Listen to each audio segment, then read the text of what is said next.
तो आज हम पढ़ने वाले हैं दो सदिशों के गुणन, यानी कि इनका गुणा कैसे करते हैं। तो पहला आता है हमारे पास अदिश गुणन और दूसरा आता है हमारे पास सदिश गुणन, यानी कि क्रॉस और डॉट प्रोडक्ट। इनके सूत्र देखेंगे और साथ ही कुछ महत्वपूर्ण बिंदु यानी कि इनकी प्रॉपर्टीज देखेंगे। ये हमारा थर्ड लेक्चर है। चलिए क्लास शुरू। तो हमने कल स्थिति सदिश के बारे में देखा था कि हम स्थिति सदिश किसे कहते हैं। जैसे कि मैंने कल बताया था कि एक्स वाई जेड तल में हम कोई बिंदु लेते हैं P, तो उसका स्थिति सदिश वो इस तरीके से हम लिखते हैं। तो आज हम देखेंगे कि उसका मैग्नीट्यूड कैसे लिखते हैं, यानी कि उसका परिमाण किस तरीके से लिखा जाता है। तो ये रह गया उसके परिमाण का सूत्र। किसी भी स्थिति सदिश के परिमाण निकालना हो तो उसका सूत्र ये होता है कि आई कैप के आगे का जो भी गुणांक होता है उसका स्क्वायर, जे कैप के आगे का जो भी गुणांक है उसका स्क्वायर, और जेड के कैप के आगे का जो भी गुणांक है उसका स्क्वायर, यानी कि x square plus y square plus z square और उसका वर्गमूल, यानी कि उसका अंडर रूट हमें उस परिमाण बता देगा उसका, यानी मैग्नीट्यूड मिल जाएगा। अब मान लीजिए मैं आपको इस तरीके से, ये एक सदिश है हमारे पास, आई कैप, एक तो लिखते नहीं है पर फिर भी लिख दिया मैंने, जे कैप प्लस 3 के कैप, तो ये है। और हमें इसका मैग्नीट्यूड निकालना है, तो हम कैसे निकालेंगे, तो इस फॉर्मूले की मदद से निकालेंगे। तो हम क्या करेंगे, इस 1 का स्क्वायर प्लस 2 का स्क्वायर प्लस 3 का स्क्वायर, यहाँ के जो गुणांक है हम इनका स्क्वायर करके इन्हें जोड़ देंगे और इनका वर्गमूल ले लेंगे। तो क्या आएगा यहाँ पर 1 + 4 + 9, यानी कि ये हो गया 10 + 40, ये √40। तो ये हमारे सदिश A का मैग्नीट्यूड आ गया, ये सदिश A का मैग्नीट्यूड आ गया। तो ये आपको समझ में आ गया होगा। तो हम आगे इसका यूज़ करने वाले हैं, इसलिए मैंने आपको बता दिया। तो हम देखते हैं कि किसी भी सदिश के गुणा हम किस तरीके से करते हैं। तो दो सदिशों का गुणा हम किस तरीके से करते हैं, तो उससे पहले मैं आपको बता दूं कि किसी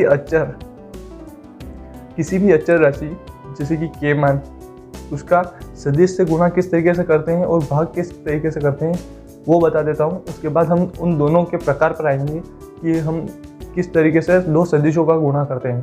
तो पहले हम अचर k का गुणा देख लेते हैं, किसी अचर k का किसी सदिश में गुणा कैसे करते हैं। जैसे कि यहाँ पर हमने ये एक सदिश मान लिया, यहाँ पर मैंने r माना है, आप a भी मान सकते हैं, कुछ भी मान सकते हैं। हम अधिक जैसे मानते हैं कि माना कि a है a1i cap plus a2j cap plus a3k cap, ऐसे भी मान सकते हो आप, कोई फ़र्क नहीं पड़ेगा। मैंने यहाँ पे r मान लिया है, तो आप इधर देख लीजिए। अगर इसमें हम k का गुणा करेंगे तो k का गुणा यहाँ पर करेंगे, ये एक अचर राशि है k, तो इसका गुणा यहाँ पर भी होगा, यहाँ पर भी और यहाँ पर भी, यानी कि इनके गुणांक के साथ होगा। जैसे कि अगर मैं आपको उदाहरण दूँ, एग्जाम्पल दूँ, तो हम क्या करते हैं कि कोई संख्या है 2, ठीक है, उसमें किसी अचर राशि, जैसे कि मान लो मैंने आपको बोला कि 2 में x का गुणा कीजिए, इस 2 में x का गुणा कीजिए, तो क्या होगा 2x हो जाएगा, होगा। तो उसी अगर 2 + 5 में मैंने बोला x का गुणा कीजिए, है ना, x का गुणा कीजिए। अगर यहाँ पे 2 + 5x लिया और बोला आपको कि x का गुणा कीजिए, तो आप क्या करोगे 2x, यानी इसका गुणा इसमें करोगे, फिर इसका गुणा इसमें करोगे, यानी कि अगर यहाँ पर ये x से x का है तो यहाँ पे हो जाएगा x², होगा ऐसा ही। तो हमने क्या किया कि इस x को अंदर इन दोनों में गुणा किया, है ना। यहाँ पर कोई x नहीं था तो हमने यहाँ पे x का केवल x लिख दिया। अब यहाँ पर x था तो हमने उनकी पावर बढ़ा दी, है ना। ऐसा किया क्योंकि यहाँ पर सेम संख्या का गुणा किया जाए। तो उसी तरह यहाँ पर भी देखिए, हमने सेम संख्या का गुणा किया। जैसे कि यहाँ पे k है तो k का गुणा हमने केवल गुणांकों के साथ किया है, इन i, j और k के साथ नहीं किया है। तो आपको थोड़ा सा देखना होगा कि हमने कहाँ पर गुणा किया है, और जैसे इसका गुणा किया है वैसे ही भाग में देखते हैं। तो भाग में क्या है, हमने कुछ भी नहीं किया है। मान लीजिए ये r था, इसमें हमने k का गुणा किया तो ये आ गया हमारे पास जो भी आया। अगर इसी r में मैं 1/k का गुणा करूँ तो 1/k का मतलब यही है कि यही मतलब है 1/k का कि k का भाग देना या 1/k का गुणा करना, दोनों सेम ही बात है। तो हमने जिस तरीके से k का गुणा किया है इनके गुणांकों के साथ, उसी तरीके से k का भाग देंगे इन सभी के गुणांकों के साथ। ठीक है। तो अब इसके कुछ पॉइंट होते हैं, 2 पॉइंट है इसके, अगर वो आप समझ गए तो मतलब आप बहुत कुछ समझ गए। तो दोनों पॉइंट देख लीजिए कि किसी अदिश या सदिश को सदिश से विभाजित नहीं किया जा सकता। यानी कि कोई भी अदिश राशि या सदिश राशि, सदिश तो हम ये मानते ही हैं, हर बार कुछ भी मान लेते हैं, है ना। ये सदिश या कोई भी अदिश राशि ले ली हमने, तो उसको सदिश से विभाजित नहीं किया जाता। यानी कि हम सदिश ऊपर ले सकते हैं, नीचे सदिश नहीं लेंगे, नीचे सदिश से भाग नहीं देंगे, ये गलत होगा। जैसे कि आप देखते हैं कि 0 के बटे में 1 लिखते हैं तो 0 आ जाता है, लेकिन 1 के बटे में 0 लिखते हैं तो इन्फिनिटी हो जाता है, होता है। तो इसी तरीके से ये सदिश, अगर मैं 0 को सदिश बोलूँ तो सदिश में हम भाग दे सकते हैं, लेकिन सदिश से हम भाग नहीं देंगे, कभी भी नहीं। और यही एक इसका पॉइंट है, सबसे मेन पॉइंट यही है इसका। अब दूसरा पॉइंट देखिए आप कि विभिन्न प्रकार के सदिशों को गुणा करके नई भौतिक राशियाँ प्राप्त कर सकते हैं। यानी कि 2 सदिशों को गुणा करके एक सदिश राशि भी प्राप्त हो सकती है और एक अदिश राशि भी प्राप्त हो सकती है। लेकिन जैसे कि हम वेग, त्वरण और इनका मात्रक इनके देखते हैं, तो ऐसे ही आई हैं वो राशियाँ। वो 2 सदिशों के गुणा से भी आई है, एक सदिश और एक अदिश के गुणा करने से भी आई है। तो यहाँ पर वो पॉइंट है कि विभिन्न प्रकार के सदिशों को गुणा करके नई भौतिक राशियाँ प्राप्त कर सकते हैं, जो अदिश या सदिश हो सकती है, कुछ भी हो सकती है। वो अदिश राशि भी हो सकती है या सदिश भी हो सकती है। कोई भरोसा नहीं है इनका कि वो कोई फिक्स नहीं है कि वो सदिश ही हो हर बार या अदिश ही हो हर बार। वो डिपेंड करेगा कि वो क्या बनना वाली है आगे, हमने किस तरीके से गुणा किया है उसका, उस पर डिपेंड करेगा। अब देखिए यहाँ पर एक और पॉइंट है, यदि 2 सदिशों के गुणनफल से अदिश राशि प्राप्त हो, जैसे कि हमने दो सदिश लिए, ए और बी ले लेते हैं। अगर इन दोनों का हमने गुणा किया कैसे भी, डॉट गुणा या क्रॉस गुणा, कौन सा भी गुणा किया, तो अगर अदिश राशि प्राप्त हुई तो यह अदिश गुणनफल कहलाता है। अगर अदिश राशि प्राप्त होगी तो यह गुणनफल अदिश कहलाएगा। अदिश यानी कि डॉट गुणा, तो मतलब कि यहाँ पर ये वाला गुणा नहीं होगा, वो डॉट गुणा कहलाएगा। और अगर 2 सदिशों को गुणा करने पर, अगर 2 सदिशों को यहाँ पर देखिए, और यदि सदिश राशियों प्राप्त होती है, मतलब कि यदि यहाँ पर हमने 2 सदिशों का गुणा किया और यदि सदिश राशि प्राप्त हुई, तो क्या होगा कि वो होगा क्रॉस गुणा, यानी कि ये सेकेंड वाला। तो हम इन दोनों गुणा के बारे में अब इससे आगे यही पढ़ेंगे, इन दोनों अदिश गुणा और सदिश गुणन के बारे में। तो देखिए आगे, तो हमने देखा पहले 2 सदिशों के गुणन में पहले आता है अदिश गुणन और दूसरा आता है सदिश गुणन। इसे अदिश गुणन को डॉट प्रोडक्ट या स्केलर प्रोडक्ट कहते हैं। डॉट प्रोडक्ट या स्केलर प्रोडक्ट अदिश गुणन को कहते हैं और सदिश गुणन को वेक्टर प्रोडक्ट या क्रॉस प्रोडक्ट। आपको अधिकतर तो डॉट और क्रॉस का उपयोग किया जाता है, तो आप इंग्लिश में याद कर लीजिएगा इनके। अब हम देखते हैं पहले अदिश गुणन के बारे में, जिसे डॉट प्रोडक्ट बोलते हैं। अब डॉट प्रोडक्ट में क्या होता है कि मान लिया हमने कि 2 सदिश है हमारे पास, जैसे कि ये सदिश है ए और बी, ये हमने मान लिए कोई 2 सदिश हैं जिनके बीच बनने वाला कोण थीटा है। अब इनके बीच हमने कोण थीटा मान लिया, तो इसका जो सूत्र होता है वो ये होता है। आपको ये सूत्र याद करना है, और हमें इस सूत्र में कौन सी चीज़ क्या है वो मैं आपको बता देता हूँ। इसमें जो ए है वो सदिश है और बी है ये भी सदिश है। अब इन दोनों का गुणा हमें ज्ञात करना है, ये है डॉट गुणा यानी कि अदिश गुणन हमें ज्ञात करना है। तो उसके लिए हमें सदिश ए का मैग्नीट्यूड निकालना होगा, जो कि मैंने आपको इसके स्टार्टिंग में बताया था, इस वीडियो की स्टार्टिंग में। तो हम उस फॉर्मूले की मदद से इसका मैग्नीट्यूड निकाल लेंगे, फिर सदिश बी का मैग्नीट्यूड निकाल लेंगे। और कोस तो ऐसा ही रहेगा, लेकिन थीटा हमें यहाँ पे दिया हुआ रहेगा। थीटा हमें देंगे कि थीटा 90 डिग्री है, 0 डिग्री है, 45 है, 180 है, ऐसे थीटा देंगे। और यहाँ पर थीटा की जो लिमिट है वो 0 से 180 के बीच में, यानी कि जो थीटा होगा हमारे पास वो 2 तरीक़ों से होगा। वो थीटा हो सकता है या तो 0 डिग्री हो। 0 डिग्री कैसे होगा, ये है ए और यहीं पर बी हो, ए और बी दोनों यहीं पर हो तो इनके बीच में जो कोण होगा वो 0 डिग्री होगा। ठीक है, एक और होगा हमारे पास 90 डिग्री, ये है ए और ये है बी। तो ये अगर दोनों लंबवत हैं तो यहाँ पर होगा 90 डिग्री।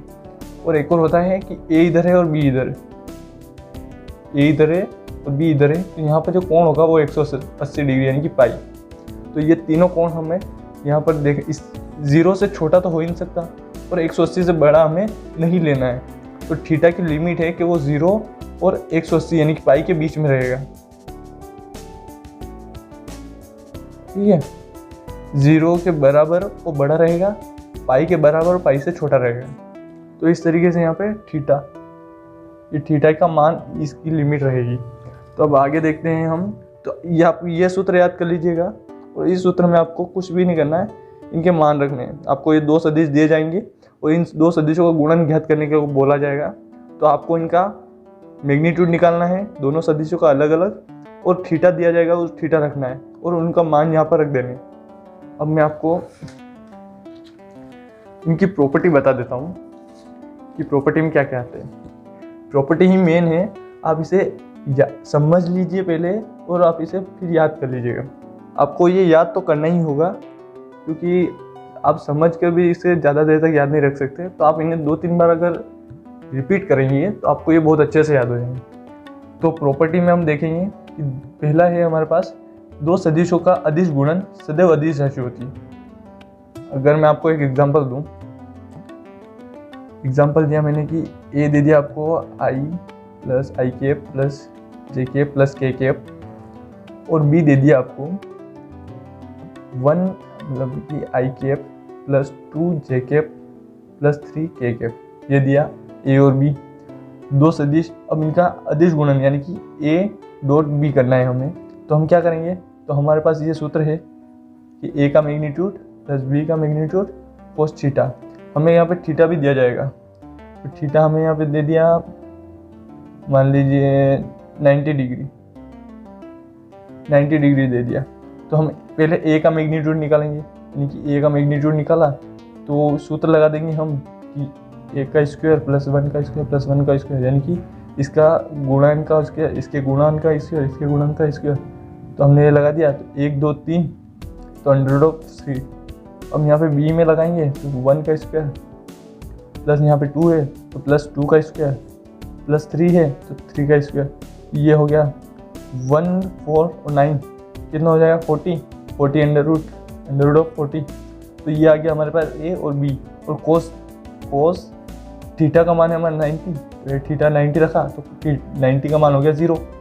तो हम यहाँ पर अगर मान रखेंगे ये, तो हमारे पास क्या आएगा कि ए तो हमने √3 रख दिया, बी √40 रख दिया, और कोस 90 डिग्री का मान हो गया हमारे पास 0। तो अगर हम तीनों का गुणा करेंगे तो क्या आंसर आएगा 0। तो ये जो हुआ, हमने क्या किया, ये दो सदिश थे हमारे पास, इन दो सदिशों का हमने अदिश गुणनफल किया यानी कि डॉट प्रोडक्ट किया, तो हमें एक अदिश राशि प्राप्त हुई। 0 क्या है, एक अदिश राशि है। तो यही पहला पॉइंट हमें यही बताता है कि दो सदिशों का अदिश गुणन सदैव अदिश राशि होती है। तो पहला पॉइंट यही बताता है हमें कि दो सदिशों का अदिश गुणन सदैव एक अदिश राशि होती है। आपको ये याद हो गया होगा। अब सेकेंड वाला पॉइंट में यह बताता है कि आई कैप और उसका अदिश गुणन आई कैप के साथ अगर करते हैं तो 1 होता है, जे कैप और जे कैप का अदिश गुणन करते हैं तो 1, और के कैप और के कैप का अदिश गुणन करते हैं तो 1 प्राप्त होता है। तो आपको इसे याद करना होगा, ये याद कर लीजिए। और एक और होता है कि अगर आई और जे का गुणा किया 0, जे और के का किया 0, तो के और जे आई का अदिश गुणा किया तो 0। ये अदिश में भी है और ऐसा सदिश में भी होगा, लेकिन वहाँ पे आंसर अलग होंगे। तो आप कंफ्यूज मत होइएगा। यहाँ पर अदिश गुणन में 1 आ रहा है, आई और आई का अदिश गुणन करने पर 1 आ रहा है, और आई और जे का करने पर 0 आ रहा है। तो आप इन्हें याद कर लीजिएगा किसी भी तरीके से, आपको ये याद तो करना ही होगा। अब देखते हैं हमारे चौथे पॉइंट पर। चौथे पॉइंट में हमने देख रखा है कि ए और बी का अदिश गुणन बी और ए के अदिश गुणन यानी कि ये क्रम विनिमय नियम का पालन करते हैं। अदिश गुणनफल क्रम विनिमय नियम का पालन करता है। बस इतना सा पॉइंट है ये कि अदिश गुणनफल, दो सदिशों का अदिश गुणनफल क्रम विनिमय नियम का पालन करता है। अब 5वां पॉइंट में साहचर्य नियम। लेकिन यहाँ पर क्या हो रहा है कि साहचर्य नियम का पालन नहीं कर रहा है। साहचर्य नियम क्या बोलता है कि पहले दो सदिशों का अदिश गुणनफल करो, जो आंसर आए उसका फिर तीसरे सदिश के साथ अदिश गुणनफल करो। लेकिन हम यहाँ पर ऐसा करेंगे और यहाँ पर ऐसा करेंगे तो अलग अलग आंसर आएंगे। आप इन्हें मानकर, इनकी संख्या कुछ भी मानकर अगर करते हैं तो आपको आंसर अलग अलग मिलेंगे। तो ये साहचर्य नियम का पालन नहीं करता है। अदिश गुणनफल साहचर्य नियम का पालन नहीं करता है। एक और होता है वितरण नियम। वितरण नियम उसी तरीके से है कि आपने x का गुणा 2x + 3 ये है, आपको दे दिया, और इधर अब आपको यहाँ पर गुणा करना है, ये कोष्टक खोलना है, तो इस कोष्टक को खोलना ही वितरण नियम कहलाता है। यानी कि इस x का गुणा इसके साथ और इस x का गुणा इसके साथ, दोनों के साथ करेंगे तो x का इसमें किया तो 2x², x का इस 3 में किया तो +3x, ऐसा किया आपने। तो यहाँ पर देखो वितरण नियम यही बता रहा है कि इसका इसके साथ गुणा करेंगे तो vector a dot vector b, ये vector a dot vector b plus minus, यानी कि ये प्लस में और माइनस में दोनों में चलेगा, plus minus vector a dot vector c, ये vector a dot vector c, यानी कि हमने इसका दोनों में वितरण कर दिया। तो ये वितरण नियम का पालन करता है। अदिश गुणनफल वितरण नियम का पालन करता है। यहाँ पर मज़ेदार पॉइंट ये आता है कि आप दो सदिशों का अगर अदिश गुणनफल करते हैं, दोनों सेम सदिश हैं, यानी कि दो समान सदिशों को अगर 2 बार गुणा करते हैं तो आप उनके मैग्नीट्यूड के वर्ग के बराबर हो जाएगा। उसका एक बार मैग्नीट्यूड निकाल कर उसका वर्ग करेंगे तो वो उसके बराबर हो जाएगा। अब जो 8वां पॉइंट हमारे पास आता है कि 8वां पॉइंट क्या बोलता है कि परिभाषा के अनुसार हमें ये सूत्र आया था हमारे पास, हमने ये सूत्र पढ़ा है अदिश गुणन में। ये सूत्र आपको याद रखना था कि vector a dot vector b, यानी कि वेक्टर a और वेक्टर b का अदिश गुणन ab cos थीटा, ये सूत्र था। तो अब इसमें से हमें cos थीटा का मान निकालना होगा। तो क्या करेंगे, हम इस ab को इस दोनों के बटे में रख देंगे, यानी यहाँ पे गुणा में है तो ये बटे में चला जाएगा, ये हो गया। अब यहाँ से थीटा की 3 वैल्यू आ सकती है। थीटा का मान 3 तरीके से हो सकता है। अगर थीटा 0 हुआ तो क्या होगा, थीटा 90 हुआ तो क्या होगा, और थीटा 180 हुआ तो क्या होगा। तो वो देखेंगे कि अगर थीटा 0 हुआ तो इसका मान 1 हो जाएगा, और 1 हुआ इसका मान तो ये अधिकतम हो जाएगा। यानी कि अगर यहाँ पे cos 1 हो गया तो vector a dot vector b बराबर ab हो जाएगा, यानी कि ये सबसे ज़्यादा होगा। 0 डिग्री पर cos 0 डिग्री पर 1 मान होता है cos का, और यहाँ पर उनका अदिश गुणनफल अधिकतम होता है। जब थीटा 90 हुआ तो 0 प्राप्त होगा। जैसे कि मैंने आपको एग्जांपल दिया था अभी, ये वाला एग्जांपल देखिए। इस एग्जांपल में मैंने यहाँ पे थीटा 90 लिया था, है ना। और यहाँ पे थीटा 90 लिया था और मेरे पास 0 के आंसर 0 आया था, है ना। तो वही चीज़ यहाँ पे बोल रहा है कि अगर थीटा 90 डिग्री लेंगे तो हमारे पास जो इनका अदिश, दो सदिशों का अदिश गुणनफल होगा वो 0 आएगा। और ये यानी कि इसका मतलब है कि वो दोनों एक दूसरे के लंबवत होंगे। जिन भी दो सदिशों का अदिश गुणनफल 0 आए तो समझ जाइए कि उनके बीच में कोण 90 डिग्री बन रहा है, यानी कि वो एक दूसरे के लंबवत है। अगर थीटा 180 डिग्री हो, यानी कि एक सदिश इधर और एक सदिश इधर हो, उनके बीच में कोण 180 डिग्री हो, तो इसका मतलब है कि वो सबसे न्यूनतम होगा, यानी कि वो उन दोनों सदिशों का अदिश गुणनफल सबसे न्यूनतम आंसर आएगा उसका। तो ये होगा हमारे इसके प्रॉपर्टी। यहाँ पे इसकी प्रॉपर्टी खत्म होती है। ये प्रॉपर्टी के 8 पॉइंट आपको याद करने होंगे, क्योंकि ये ऑब्जेक्टिव में पूछे जा सकते हैं और इनका यूज़ सवालों में होता ही होता है। अब आते हैं हम अपने सदिश गुणन की ओर, यानी कि क्रॉस प्रोडक्ट की ओर। क्रॉस प्रोडक्ट में क्या होता है, हम यहाँ पर उससे थोड़ा सा हटके होता है। उसमें फॉर्मूला, केवल फॉर्मूला में अंतर है और थोड़ी सी एक जगह पर अंतर है, वो मैं बता दूँ आपको। माना कि a और b कोई दो सदिश हैं, हम दो सदिश मान लेंगे जिनके बीच बना कोण थीटा है। ये बिल्कुल उसी की तरह है, और उसमें भी हमने 2 कोण माने थे, 2 सदिश माने थे और एक कोण माना था। लेकिन वहाँ पर सूत्र अलग था और यहाँ पर सूत्र अलग है। यहाँ पर सूत्र है A vector A cross vector B, वहाँ पर वेक्टर ए डॉट वेक्टर बी था बराबर वेक्टर ए का मैग्नीट्यूड वेक्टर बी का मैग्नीट्यूड साइन थीटा और एन कैप। एन कैप क्या है ये बताऊंगा मैं आपको, लेकिन यहाँ पर आप अंतर देखिए, एक तो यहाँ पर अंतर है कि वहाँ पर डॉट था और यहाँ पर क्रॉस है, यहाँ पर साइन है वहाँ पर कोस था, और यहाँ पर साइन के साथ एन कैप भी है। तो आप इसको ऐसे याद कर सकते हैं कि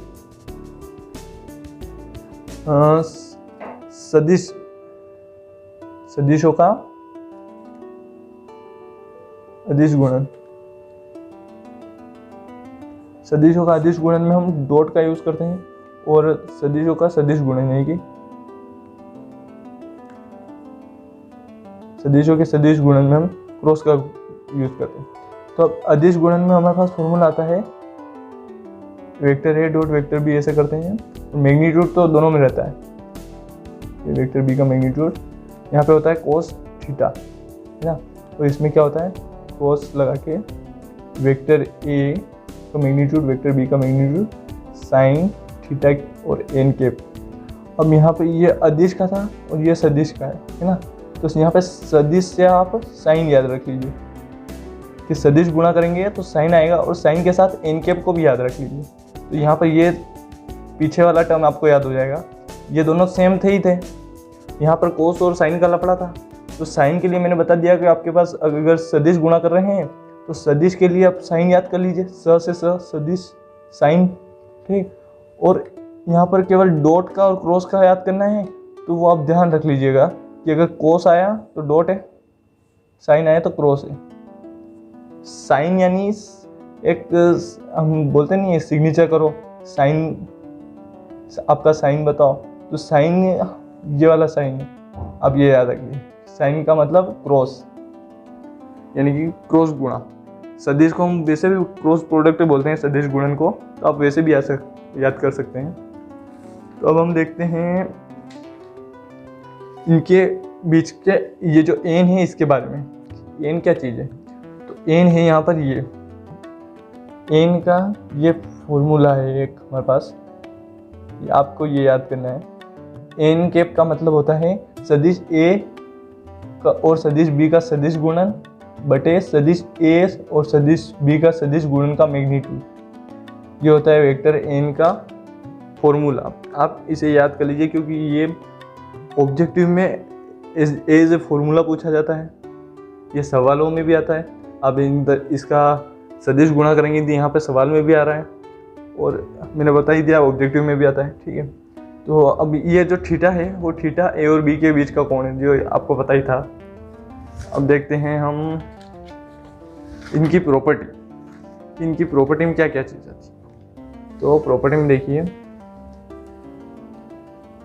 प्रॉपर्टी में पहला बोल रहा है कि दो सदिशों का सदिश गुणन सदैव एक सदिश राशि होती है। जैसे कि हमने अदिश में देखा था, बिल्कुल सेम टू सेम यहाँ पर भी है। आपको दिखा देता हूँ सदिश के बारे में भी। अब यहाँ पे देखिए, यहाँ पे सदिश में देखा था मैंने कि दो सदिशों का अदिश गुणन सदैव अदिश राशि होती है, तो दो सदिशों का सदिश गुणन सदैव सदिश राशि होती है। यहाँ पर अदिश था तो अदिश आया, सदिश था तो सदिश आया, ठीक है। ये तो आपको याद हो गया होगा। अब यहाँ पर देखिए, मेन तो यहाँ पर कन्फ्यूज़न वाला पॉइंट, ये जो आपने वहाँ आई कैप और आई कैप का सदिश गुणा किया तो यहाँ पे 0 आ रहा है, और वहाँ पर देखिए आपने आई कैप और आई कैप का अदिश गुणा किया, यहाँ पे 1 आ रहा था, आया था ना। ये याद करने वाले पॉइंट है 2, आप इनको याद कर लीजिएगा। इनमें इसमें भी 8-9 पॉइंट है। तो आई कैप और आई कैप का जब सदिश गुणा करेंगे तो 0 आएगा। उसी तरीके से जे कैप का सदिश गुणा करेंगे तो 0 आएगा। के कैप का सदिश गुणा करेंगे तो 0 आएगा। अब यहाँ पे इंटरेस्टिंग ये है कि आई कैप और जे कैप का जब सदिश गुणा करेंगे तो के कैप आएगा, लेकिन जब इसी का उल्टा करेंगे यानी कि जे कैप और आई कैप का जब सदिश गुणा करेंगे तो माइनस के कैप आएगा। ये बाकी में भी है, जैसे आई और जे का सदिश किया तो के आया, जे और के का किया तो आई आया, यानी कि 2 का करेंगे तीसरा आएगा। तो आई जे के इस तरीके से आपको सीक्वेंस में याद रखना है। अब इसको उल्टा करेंगे तो माइनस आ जाएगा, तो इसलिए आई जे के आई और अगर इनको उल्टा किया तो माइनस माइनस आ जाएगा, देखिए यहाँ पे माइनस, यहाँ पे भी माइनस, ठीक है।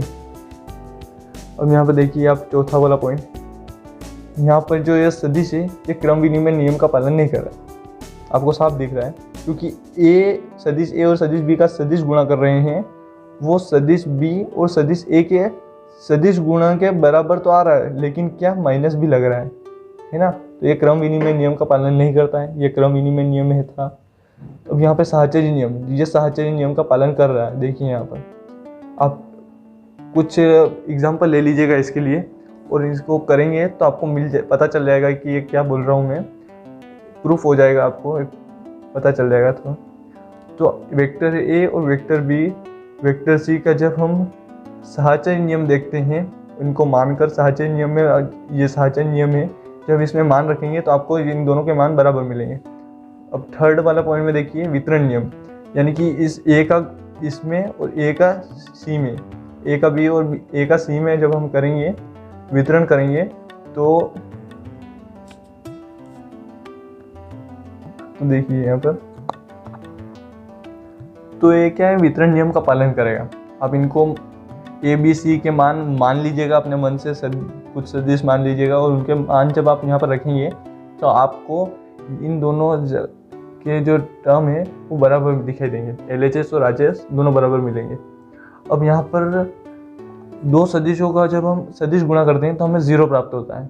वहाँ पर हमने मैग्नीट्यूड ले लिया था और उसका स्क्वायर कर दिया था, किया था कि नहीं किया था, आपको बता देता हूँ। यहाँ पर ये देखिए, यहाँ पर ये वाला देखिए 7वां पॉइंट, हमने दो सदिशों का अदिश गुणन किया था और उसका मैग्नीट्यूड लेकर उसका स्क्वायर कर दिया था, यानी कि ये चीज़ इसके बराबर थी। लेकिन यहाँ पर ऐसा नहीं है, यहाँ पर ये चीज़ 0 के बराबर है। अब 8वां पॉइंट में हमने दो सदिश ले लिए।